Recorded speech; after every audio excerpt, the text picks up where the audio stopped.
Pessoal, chegamos então à nossa 9ª aula de teoria de voo, onde nós vamos falar de voo em curva e cargas dinâmicas, tá bom? Isso aí é muito legal, muito importante, porque a gente está terminando as matérias de teoria de voo em si. A gente viu o voo reto nivelado, vimos o voo em descida, vimos o voo em subida, vamos ver agora o voo em curva e depois a gente vai ver cargas dinâmicas. As cargas dinâmicas oferecem aquela força G, né? Um G positivo, um G negativo, que todo mundo já ouviu falar, né? Bem legal. Então vamos lá. Para nosso índice, a gente tem voo em curva, a gente vai ver como acontece e uma série de coisas no voo em curva. Depois a gente vai ver cargas dinâmicas e finalmente resumo. É algo simples, tá? Não é uma aula muito complexa.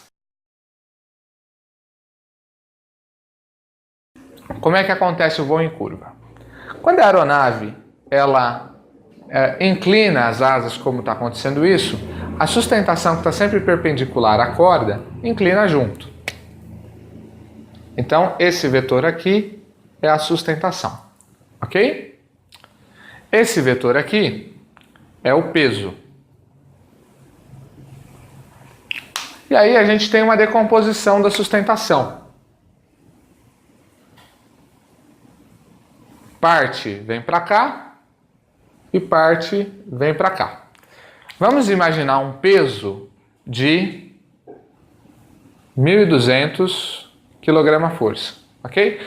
Para facilitar, vou colocar Newton aqui, tá? 1.200 newtons. Essa componente aqui da sustentação tem que ser 1.200, senão o avião vai cair, certo? E a sustentação em si tem que ser mais de 1.200. Vamos colocar aqui 1.400. Por quê? Porque essa componente aqui vai ser necessariamente menor que essa componente aqui, né? Isso aqui é a hipotenusa, né? Isso aqui é um cateto desse triângulo retângulo. Então, o que está acontecendo? A sustentação tem que ser maior que o peso. Primeira coisa na curva. L maior que W. Primeira coisa então na curva. A sustentação tem que ser maior que o peso. Por quê? Porque parte da sustentação vai vencer o peso e a outra parte vai gerar o que a gente vai chamar aqui de força centrípeta.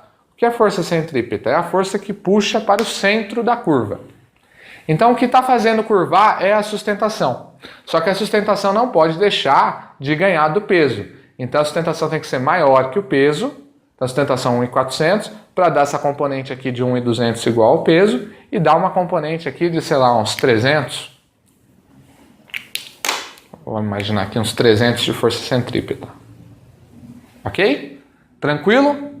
Não tem muito segredo, né, gente? Inclinei a sustentação, sempre que eu inclino, surge uma componente horizontal e uma componente vertical. A componente vertical vai brigar com o peso e a componente horizontal vai fazer o avião curvar efetivamente, gerando uma força centrípeta para o centro da curva, tá certo? É assim que isso tudo acontece, beleza? Bem tranquilo. Lembrando sempre que a resultante é sempre maior que as outras duas. Então essa aqui é 1.400, essa tem que ser menor que 1.400 e essa aqui também, beleza? Por que isso acontece, gente? Olhando aqui na nossa maquete, a gente observa que ao curvar, a gente tem que ter uma força para dentro da curva. Alguma coisa tem que levar esse avião para a curva. E o que faz é a sustentação, ok? Parte dela se resulta aqui como força centrípeta, parte dela vence o peso e a sustentação em si está aqui. E aí faz o avião curvar, tá certo? Sempre que a gente tem uma força centrípeta, surge uma força centrífuga, ok? Força centrípeta é a força que puxa para dentro da curva. E a força centrípeta é a que puxa para fora da curva. Desculpa, força centrífuga, né? Uma é centrípeta para dentro, centrífuga para fora, tá? O maior exemplo disso é a sua máquina de lavar roupa, deve ter uma função de centrífuga, né? O que é isso? Ela põe a roupa lá num cesto todo furado, começa a girar. Ao começar a girar, a força centrífuga manda a água para fora, né? Então, quando eu tenho algo girando, eu tenho uma força que manda tudo para fora. Essa é a força centrífuga. E tem uma força também que puxa tudo para dentro. Essa é a força centrípeta. Beleza? Força centrípeta puxa para o centro. Força centrífuga puxa para fora. Então aqui a gente tem uma força centrípeta no avião, que faz ele curvar, e com isso surge uma força centrífuga que tende a fazer o avião sair da curva. Tudo bem? Tranquilo? Aqui a gente não vai ver muito de força centrífuga. Eu só estou falando isso porque é quase que um crime falar de força centrípeta sem citar a força centrífuga, ok? Então eu estou citando aqui e tal, mas o que a gente tem que entender é que existe uma força.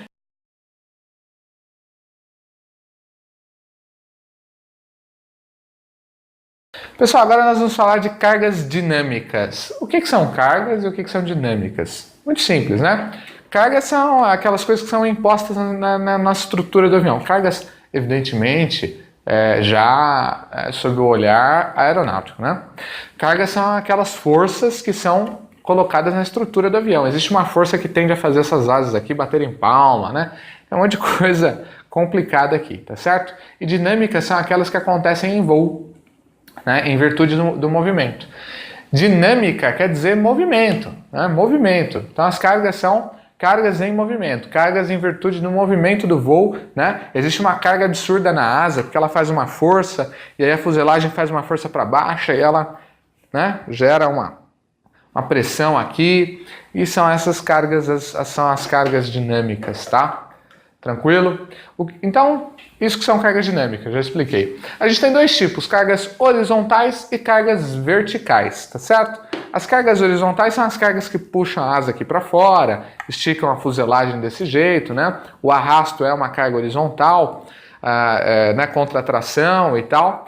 Essas cargas são pífeis. Elas não têm problema nenhum com o avião, tá certo? Elas são muito pequenas para o que o avião pode suportar. Essa carga que tende a puxar a asa, né? Numa curva, essa força centrífuga tende a puxar a asa para fora do avião e tal. Então você gera uma carga aqui dinâmica, né? Ao fazer uma curva, essa asa de fora tende a sair voando sem um avião. É uma força, uma carga que essa asa sofre, mas são cargas horizontais, né? São cargas que não tem muito problema. Os aviões conseguem com total facilidade, com facilidade assim absurda, suportar essas cargas. O avião suporta muito bem essas cargas. Agora tem as cargas verticais. E essas cargas verticais são perigosas. Essas sim são notáveis e podem ser perigosas, não necessariamente são perigosas. Uma rajada de vento que bate aqui embaixo, ó, gera uma carga vertical no avião. É perigoso, né? A próprio excesso de sustentação com muito peso faz essas asas aqui baterem palma. Perigoso. Então as cargas verticais são as cargas que a gente tem que tomar muito cuidado, né? São essas cargas verticais. Por rajada, por manobra abrupta, mergulho, você mergulha, gera um monte de carga vertical. A hora que você vai recuperar, então, uma carga vertical violenta para baixo, mas violenta mesmo. E os aviões, evidentemente, são projetados para aguentar esse tipo de carga, mas tem limite, né? Não que as cargas horizontais não tenham limite, tem limite também, mas o limite está muito mais alto do que o avião sofre em voo. Então tá tranquilo, né? O avião consegue suportar 10 vezes, 15 vezes, 20 vezes, sei lá, a carga horizontal que ele está exposto. Pô, tá tranquilo, nem se preocupa com isso. Agora uma carga vertical, às vezes ele só consegue suportar 1, 2 vezes mais do que a carga normal, dependendo do sentido. Então é muito complicado, tá? E a gente tem que prestar muito atenção nesse tipo de coisa, beleza? Bom, a gente tem um fator de carga, que esse fator de carga a gente chama de N, né? E o fator de carga aqui é igual a sustentação sobre o peso. Sustentação sobre peso. Isso é fator de carga. Então, quando a gente tem numa curva a sustentação maior que o peso, eu tenho um fator de carga maior do que 1, né? Vamos imaginar, sustentação 1/400, peso 1/200. Eu divido um pelo outro, vai dar 1 e qualquer coisa. 1,2. Não dá nem 1,2, mas vai dar mais ou menos vamos imaginar 1,2. Por que esse é 1,2? Porque está gerando 1,2 vezes o peso do avião sobre o avião. Então o avião pesa 1.200 newtons, mas eu estou colocando uma força aqui sobre ele de 1.200 e eu estou gerando 1,2 vezes. Então é isso que é o fator de carga, tá certo? L sobre W, tá? Ou seja, sustentação sobre peso. O fator de carga igual a 1, tá tudo certo. Fator de carga maior que 1, eu já estou colocando alguma carga extra na minha estrutura. Ela aguenta? Claro, foi feito para aguentar. Até umas 6 vezes, tá? Até um fator de carga 6, dependendo do avião, tá? Tem avião que é 4, tem avião que é 5, depende. Beleza? Então isso, gente, é muito importante a gente entender. Quando a gente faz uma curva, a gente está sim colocando uma carga no nosso avião. Ou seja, esse fator de carga é o que a gente chama de G. Ah, eu aguento 1G. 1G é uma gravidade. Vamos imaginar que eu inclinasse aqui a sustentação a ponto dela produzir 2.400 newtons e o avião pesa 1.200 newtons. Ou seja, eu estou produzindo 2.400 newtons para um avião que pesa 1.200 newtons. Se eu fizer ali, eu vou ter 2, né? 2.400 sobre 1.200. 2.400 sobre 1.200. Meu fator de carga será 2. O que significa isso? Significa que o avião está sofrendo na estrutura esforços equivalentes a 2 vezes o seu peso. 2G, 2 gravidades. Tá certo? E todo mundo que está dentro do avião também, tá? Você tem aqui um celular, por exemplo. O celular pesa aqui, sei lá, 400 gramas, algo nesse sentido. Se o piloto fizer uma curva que coloca 2G sobre mim, eu vou sentir esse celular como se estivesse pesando 1 quilo, se ele pesa 500 gramas. Coisa de louco, né? Então eu estou aqui de boa, pesando aqui no meu celular, 500 gramas, tudo beleza. O piloto mete um curvão lá que dá 2G, esse celular começa